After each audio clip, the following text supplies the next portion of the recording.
Hello मेरे प्यारे दोस्तों, कैसे हैं आप सभी। स्वागत है आप सभी का आपके गुरुजी चैनल एसपी चैनल पे। और आज हम लोग सीखने वाले हैं मेरे प्यारे दोस्तों क्लास 10th के केमिस्ट्री चैप्टर में दूसरे नंबर को, जिसमें कि आज हम लोग बहुत ही अच्छे तरीके से अम्ल, क्षार और लवण के बारे में समझेंगे और सीखने का प्रयास करेंगे।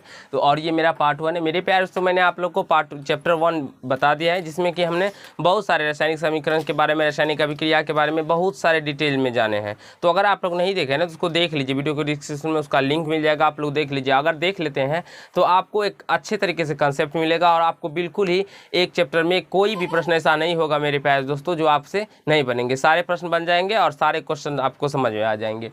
आज सबसे पहले हम लोग अम्ल के बारे में समझेंगे। अम्ल क्या होते हैं, अम्ल का वर्गीकरण किसे किया जाता है, अम्ल का भौतिक गुण क्या है, रासायनिक गुण क्या है, अम्ल किस किस में कौन सा अम्ल पाया जाता है, बहुत सारे में पूछा जाता है। मान लीजिए टमाटर में कौन सा अम्ल पाया जाता है, इमली में कौन सा अम्ल पाया जाता है, सिरका में कौन सा अम्ल पाया जाता है, ये सारे हम लोग पढ़ेंगे। अगर पूछ दिया जाए एसिटिक अम्ल का रासायनिक सूत्र क्या होता है, तो बहुत सारे हम अम्लों का रासायनिक सूत्र भी बताएंगे आप लोग को। और अम्लों का उपयोग, जैसे सल्फ्यूरिक अम्ल का उपयोग क्या होता है, यानी कि कौन सा अम्ल का उपयोग हम लोग बैटरी में करते हैं, विभिन्न प्रकार के कौन सा अम्ल का, यानी कि कौन सा हमारे शरीर के अंदर कौन सा अम्ल पाया जाता है, वो सारे को मैं आप लोग को बताऊंगा, सिखाने का प्रयास करूंगा। तो आप लोग अगर मेरे चैनल से जुड़े हैं मेरे प्यारे दोस्तों, तो आप लोग प्रत्येक पार्ट बाय पार्ट को देखिए और अपने कंसेप्ट को बढ़ाने का प्रयास कीजिए, ठीक है। और सारे कंसेप्ट देख लेने के बाद मैं आप लोग को विश्वास दिलाता हूँ, जो एक ऐसा कंसेप्ट आप लोग को मिलेगा जो आपको अम्ल से रिलेटेड कहीं से कोई भी प्रश्न, एक भी प्रश्न आपसे पूछे तो जाए तो मेरे प्यारे दोस्तों आप सारे प्रश्नों का जवाब दीजिएगा और एक भी प्रश्न आप लोग गलती नहीं कीजिएगा। हाँ, लेकिन आपको पेशेंस होकर बेसब्री से देखना पड़ेगा बहुत ही अच्छे तरीके से, ठीक है। तो चलिए हम लोग सबसे पहले अम्ल की समझते हैं, अम्ल क्या होता है नहीं होता है। तो अगर मैं आप लोग को आपके बुक के हिसाब से बताऊं तो आप सभी को पता होगा जो अम्ल का जो डिफिनेशन होता है ना, उसके गुणों के आधार पर किया जाता है। जो अम्ल का गुण होता है ना, भौतिक गुण, उसके आधार पर किया जाता है। तो चलिए पहले हम लोग समझ लेते हैं अम्ल क्या है। अम्ल को हम लोग इंग्लिश में एसिड कहते हैं, ठीक है। अब देखिए, अम्ल वह पदार्थ है जिसका जलीय विलयन स्वाद में खट्टा होता है। आप सभी को पता होगा, या नहीं पता है तो आप लोग ध्यान से देखिएगा इसको। अम्ल क्या है, तो अम्ल वह पदार्थ है जिसका जलीय विलयन क्या होता है, स्वाद में खट्टा होता है। पहले मैं आप लोग को समझा देता हूँ, उसके बाद आप लोग क्या कीजिएगा, तो मैं आप लोग को 10 सेकंड का समय दूंगा, उसके बाद आप लोग लिख लीजिएगा। अगर आप लोग इसको इतना कर लेते हैं तो आपको याद करने का कहीं से कोई ज़रूरत नहीं पड़ेगा मेरे प्यारे दोस्तों, आपको सारे कंसेप्ट समझ में आ जाएंगे, ठीक है। अम्ल क्या होता है, तो अम्ल वह पदार्थ है जिसका जलीय विलयन स्वाद में खट्टा होता है। ये तो पहला पॉइंट हुआ। दूसरा पॉइंट आप लोग ऐसे भी कह सकते हैं, अम्ल वह पदार्थ है जिसका जलीय विलयन धातु से अभिक्रिया कर हाइड्रोजन गैस मुक्त करता है। अब चलिए, धातु से अभिक्रिया कर हाइड्रोजन गैस मुक्त करता है, ये बार बार पूछा जाता है। जब किसी अम्ल को धातु से अभिक्रिया कराई जाती है तो कौन सा गैस उत्पन्न होता है, तो हाइड्रोजन गैस उत्पन्न होता है। तो इसे बारीकी से आप लोग को समझना होगा, ठीक है। और आपके एग्जाम के अंदर क्वेश्चन आते हैं मेरे पास, तो मैं बहुत सारे एग्जाम दे के रखे हैं, तो इसलिए मुझे पता है। अब यहाँ से Mg क्या है, तो मैग्नीशियम है, एक धातु है। और यहाँ से HCl क्या है, तो ये हाइड्रोक्लोरिक अम्ल है। तो जब मैग्नीशियम को हाइड्रोक्लोरिक अम्ल के साथ अभिक्रिया किया जाता है तो मैग्नीशियम क्लोराइड प्लस H2 यानी कि हाइड्रोजन गैस निकलती है। अब उसी प्रकार से हाइड्रोक्लोरिक अम्ल को जब Fe यानी लोहा से अभिक्रिया कराई जाती है तो ferrous sulphate plus ferrous chloride और यहाँ से हाइड्रोजन गैस निकलती है, FeCl2। अब देखिए, ये तो हमने समझ लिए, ठीक है मेरे प्यारे दोस्तों। अब हम अगर बात करें तो अम्ल की परिभाषा विभिन्न वैज्ञानिक, बहुत सारे वैज्ञानिक ने अलग अलग प्रकार से दी, ठीक है। तो वही सारे समझते हैं, जैसे कि आर्हेनियस के अनुसार हो गया, ब्रस्टेलोरी के अनुसार हो गया, लुईस के अनुसार हो गया। तो विभिन्न प्रकार के वैज्ञानिक विभिन्न प्रकार की परिभाषा दिए। तो सबसे पहले हम लोग आर्हेनियस के अनुसार अम्ल की जो डिफिनेशन होता है वो समझ लेते हैं। देखिए, आर्हेनियस के अनुसार अम्ल वह पदार्थ है जो जल में घुलकर हाइड्रोजन आयन यानी कि H+ देता है। जो जल में घुलकर या तो H+ देता है या हाइड्रोजन आयन देता है, आप लोग ऐसे कह सकते हैं। जैसे हम लोग एग्जांपल्स की बात करें तो हाइड्रोक्लोरिक अम्ल जो है वो जल से में घुलकर या अभिक्रिया करके H+ तथा Cl- देता है। उसी प्रकार से HNO3। अब यहाँ पे इसका हमने क्या लिखा है, तो रासायनिक नाम भी लिखा है। जैसे कि हाइड्रोक्लोरिक अम्ल का HCl होता है, तो ये आप लोग को भी लिख रहा है। बहुत सारे बच्चे क्या करेंगे, तो इसको छोड़ देंगे। नहीं मेरे प्यारे दोस्तों, मैंने ये लिखा है तो बस आप ही के लिए लिखा है। क्यों लिखा है, क्योंकि जितना बार आप लोग इसको लिखिएगा, जो HCl यानी कि हाइड्रोक्लोरिक अम्ल का HCl होता है वहाँ पे लिखिएगा, तो आपको इतना याद हो जाएगा ना, जो आपको फिर याद करने का कहीं कोई जरूरी भी नहीं रहेगा, ठीक है। आपको लिखते लिखते ही याद हो जाएगा। कहा जाता है जो सबसे ज़्यादा क्या करने सोचिए, उससे थोड़ा कम लिखिए और सबसे कम पढ़िए, यानी कि याद सबसे कम करने के लिए कहा जाता है। अगर किसी भी चीज़ को आप याद करना है ना, तो 5 से 6 बार मात्र पढ़िए, उसके बाद उसको कम से कम 21 बार 22 बार लिख लीजिए, देखिए आपको याद हो जाएगा, ठीक है। यही याद करने का टेक्निक होता है, ट्रिक होता है। अब यहाँ से देखिए, नाइट्रिक अम्ल HNO3 का, नाइट्रिक अम्ल का रासायनिक सूत्र होता है HNO3। अब इसको तो याद याद करना पड़ेगा ना। तो ये जल में घुलकर H+ NO3 माइनस देता है। उसी प्रकार से H2SO4 सल्फ्यूरिक अम्ल आप लोग देख सकते हैं, जल में घुलकर ये H+ तथा ये SO4 R2 माइनस देता है। तो यहाँ से आप लोग समझ गए होंगे जो आर्हेनियस के अनुसार अम्ल की परिभाषा क्या होती है, नहीं होता है, पूछा जाता है जो किसके अनुसार अम्ल की परिभाषा होती है, अम्ल जल में घुलकर H+ आयन देता है। तो बहुत सारे वैज्ञानिक का नाम ऑप्शन में दिया जाएगा, तो आपको वहाँ पे समझना होगा जो आर्हेनियस के अनुसार जो होता है ना, वो अम्ल जो होता है वो जल में घुलकर H+ आयन देता है। अब हम लोग ब्रस्टेलोरी के अनुसार समझते हैं, अम्ल वह पदार्थ है जिसमें प्रोटॉन प्रदान करने की क्षमता होती है। ब्रस्टेलोरी साहब ने क्या कहे थे, जो अम्ल वह पदार्थ है जिसमें प्रोटॉन प्रदान करने की क्षमता होती है। अब लुईस के अनुसार अम्ल वह पदार्थ है जो इलेक्ट्रॉन निर्जन जोड़ी ग्रहण करता है। ठीक है, ये दोनों आपके सिलेबस में नहीं है, फिर भी आप लोग को समझ लेना है मेरे प्यारे दोस्तों, क्योंकि ज्ञान कभी भी बेकार नहीं होता है। ठीक है, reading is not a waste material, पढ़ाई कभी बेकार नहीं होता है। अगर आप लोग समझ लेते हैं ना तो आपको एक कंसेप्ट मिलेगा और आपको पता चलेगा। जो बहुत सारे वैज्ञानिक ने इसके बारे में बहुत सारे डेफिनेशन दिए, तो बस आप लोग को समझ लेना है। ऐसा नहीं जो आपके बुक के अंदर है जितना बस उतना ही समझना है, थोड़ा अगर ज़्यादा भी मिले समझने के लिए तो ज़्यादा भी समझ सकते हैं। अब हम लोग अम्लों का वर्गीकरण के बारे में समझेंगे।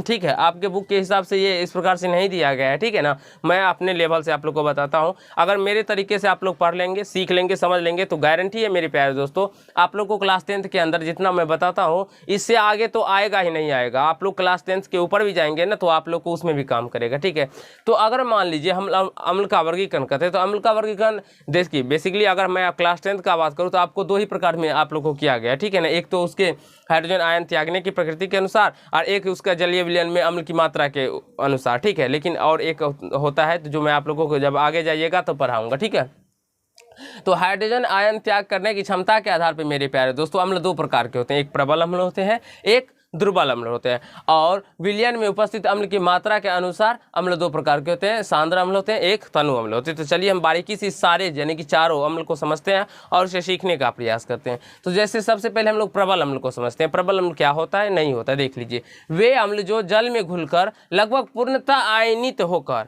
हाइड्रोजन आयन प्रदान करते हैं, यानी कि जो पूर्णतः हाइड्रोजन आयन देते हैं, ऐसे भी कह सकते हैं जो पूर्णतः हाइड्रोजन आयन देते हैं उसे हम लोग क्या कहते हैं, तो प्रबल अम्ल कहते हैं। ठीक है, वे अम्ल जो जल में घुलकर लगभग पूर्णतः आयनीकृत होकर हाइड्रोजन आयन यानी H+ प्रदान करते हैं, प्रबल अम्ल कहलाते हैं। एग्जांपल्स में देख सकते हैं आप, हाइड्रोक्लोरिक अम्ल HCl, ये क्या हो गया, हाइड्रोक्लोरिक अम्ल। आप लोग यहाँ पे भी लिख सकते हैं उसका नाम। ठीक है ना, तो बार बार क्यों लिखने से क्या होता है ना, बार बार लिखने से, क्योंकि करत करत अभ्यास के जन्मत हो तो सुजान मेरे प्यास। तो रसरी आबद जाते सील पल परत निशान, जिस प्रकार रस्सी से मेरे प्यारे दोस्तों एक पत्थर पे भी निशान पड़ जाता है, उसी प्रकार जब आप लोग बार बार किसी भी चीज़ को लिखिएगा ना तो आपको भी याद हो जाएगा, आपकी मेमोरी में बैठ जाएगा वो। तो ये हाइड्रोक्लोरिक अम्ल हो गया। ये H2SO4 क्या होता है, तो सल्फ्यूरिक अम्ल होता है। बहुत बार पूछा गया आपके एग्जाम में, सल्फ्यूरिक अम्ल का रासायनिक सूत्र लिखे, हाइड्रोक्लोरिक अम्ल का रासायनिक सूत्र लिखे, या कौन सा अम्ल हमारे पेटों में स्रावित होता है, तो हाइड्रोक्लोरिक अम्ल होता है मेरे प्यारे दोस्तों। देखिएगा जाके प्रश्नों को, प्रीवियस ईयर के प्रश्नों को उल्टा के, कम से कम बहुत बार पूछा गया। आपके ऑब्जेक्टिव तो 100% क्लियर हो जाएंगे। अगर 100 ऑब्जेक्टिव पूछेंगे तो गारंटी है मेरे प्यारे दोस्तों आप 100 में 100 अटेम्प्ट करके आएंगे, अगर हमारे सारे केमिस्ट्री का पार्ट का चैप्टर देख लेंगे आप लोग तो। ठीक है ना, फिजिक्स का मैंने आप लोग को फिजिक्स भी बता रहे हैं। अगर अब भोर सात सवेरे आप लोग को यानी कि 6 यानी कि क्लास यानी कि 10th का हम बात करें तो शाम को 6 बजे आप लोग को साइंस का चैप्टर मिलता रहेगा, आप लोग वहाँ से देख सकते हैं। ठीक है ना, 6 बजे शाम में आप लोग को अभी फिजिक्स अपलोड हो रहा है, फिजिक्स अपलोड धीरे धीरे होगा, फिर एक चैप्टर फिजिक्स, एक चैप्टर केमिस्ट्री, एक चैप्टर फिजिक्स, एक चैप्टर केमिस्ट्री, ऐसे करके आप लोग को अपलोड होगा। आप लोग पढ़ते चलिए, तैयारी करते चलिए। ठीक है, अब देखिए सभी प्रबल अम्ल क्या होते हैं ना, तो वो प्रबल विद्युत अपघटय भी होते हैं। सभी प्रबल अम्ल प्रबल विद्युत अपघटय भी होते हैं। अब ये विद्युत अपघटय क्या होता है अभी आगे मैं बताऊंगा। ठीक है ना, बस आपको इतना समझ लेना है, प्रबल विद्युत अपघटय होते हैं, आगे आपको समझाऊंगा। अब दुर्बल अम्ल क्या होता है, तो वे अम्ल जो जल में घुलकर सिर्फ आंशिक रूप से ही आयनित होते हैं, यानी पूर्णतः हाइड्रोजन आयन प्रदान नहीं करते हैं। जो पूर्णतः हाइड्रोजन आयन प्रदान नहीं करते हैं उसे हम लोग दुर्बल अम्ल कहते हैं। उसे कौन सा अम्ल कहते हैं, दुर्बल अम्ल कहते हैं। खड़ा हो जाइए, उसे कौन सा अम्ल कहते हैं, दुर्बल अम्ल। अब जैसे भी जितने भी कार्बनिक अम्ल होते हैं वो सारे दुर्बल अम्ल होते हैं। जैसे कि हम बात करें एसिटिक अम्ल, अब कार्बनिक अम्ल क्या होते हैं मेरे पास, तो जिसमें कार्बन की मात्रा पाया जाएगा ना तो वो कार्बनिक अम्ल होंगे, और जिसमें नहीं पाया जाएगा वो नहीं होंगे। जैसे हम लोग बात कर सकते हैं HCl, क्या ये कार्बनिक अम्ल है, नहीं। अब इसमें बोलेंगे सर ये C तो है, नहीं मेरे पास, तो ये क्लोरीन होता है। ठीक है ना, Cl क्या होता है, क्लोरीन होता है। अब यहाँ पे भी C नहीं है, यहाँ पे भी C नहीं, तो ये कार्बनिक अम्ल नहीं हुए। ठीक है, अब यहाँ से देखिए CH3COOH, ये कार्बनिक अम्ल हो गए। जैसे कि हम लोग एसिटिक अम्ल कहते हैं। फॉर्मिक अम्ल HCOOH, ये फॉर्मिक अम्ल का रासायनिक सूत्र। फिर प्रोपोनोइक अम्ल C2H5 COOH, अच्छे से लिखिएगा, मैं आप लोग को बता रहा हूँ, ठीक है ना। ये देखिए प्रोपोनोइक अम्ल इसको बार बार क्या करना है आप लोग को, लिखना है मेरे प्यारे बच्चों। प्रोपोनोइक अम्ल का क्या होता है, C2H5COOH, ठीक है। आशा है समझ में आ गया होगा। सभी कार्बनिक अम्ल जो होते हैं मेरे प्यारे दोस्तों, देखिए यहाँ पर लिखा गया है ना नोट पॉइंट्स में, सभी कार्बनिक अम्ल दुर्बल अम्ल होते हैं, देखिए लिखा गया है। आशा है समझ में आ गया होगा, कहीं से कोई दिक्कत नहीं हुआ होगा।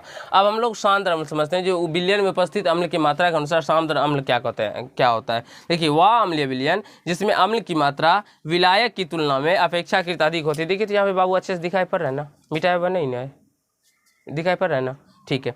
देखिए वह अम्लीय विलयन जिसमें अम्ल की मात्रा विलायक की तुलना में अपेक्षाकृत अधिक होती है मेरे प्यारे दोस्तों, सांद्र अम्ल कहलाता है। देखिए कितना सिंपल सा परिभाषा है, और वही आपके एग्जाम में पूछे जाते हैं तो आपसे नहीं बनते हैं। तो आपको समझना होगा मेरे प्यारे दोस्तों, क्रमबद्ध ज्ञान को विज्ञान कहते हैं। जब तक आप लोग बारीकी से क्रम व क्रम को ज्ञान प्राप्त नहीं कीजिएगा तब तक आपको साइंस समझ नहीं आएगा, ठीक है ना। तो साइंस को भी समझने के लिए आप लोग को एक पेशेंस बना के रखना पड़ेगा, ठीक है। तो सांद्र समझ में आ गया होगा। अब तनु अम्ल समझिए, वह अम्लीय विलयन जिसमें अम्ल की मात्रा विलायक की तुलना में अपेक्षाकृत कम होती है, तनु अम्ल कहलाता है। सारे को मैं समझाऊंगा आगे भी। अब जैसे CH3 COOH एसिटिक अम्ल, HCOOH फॉर्मिक अम्ल और H2CO3 ये कार्बोनिक अम्ल होता है। तो इसका भी यहाँ पे आप लोग नाम लिख सकते हैं। तो आशा है मेरे प्यारे दोस्तों आप सभी को जो मैंने अभी आप लोग को समझाया सिखाया ये तनु अम्ल तक समझ में आ गया होगा। अब हम नेक्स्ट क्लास में क्या करेंगे, तो अम्लों के भौतिक गुण, रासायनिक गुण उसको समझेंगे। उसके बाद अम्लों के बारे में बहुत सारे अभी कंसेप्ट जानकारियाँ बाकी है तो उसको भी समझेंगे। अम्लों का उपयोग क्या होता है, अम्लों के अब मैं आप लोग को एक यानी कि आप कह सकते हैं तालिका बना के समझाऊंगा जिसमें कि बहुत सारे अम्ल होंगे और उसका रासायनिक सूत्र के बारे में आप लोग को सिखाऊंगा। तो आशा है आप लोग को ये पार्ट अच्छा लगा होगा। वीडियो को लाइक कर दीजिएगा, कमेंट कीजिएगा, और यदि चैनल पर नए हैं तो चैनल को सब्सक्राइब करके बेल आइकन को प्रेस कर दीजिएगा जिससे मेरे हर एक वीडियो का नोटिफिकेशन आप तक पहुँचता है। तो धन्यवाद दोस्त, आज की पार्ट में इतना ही।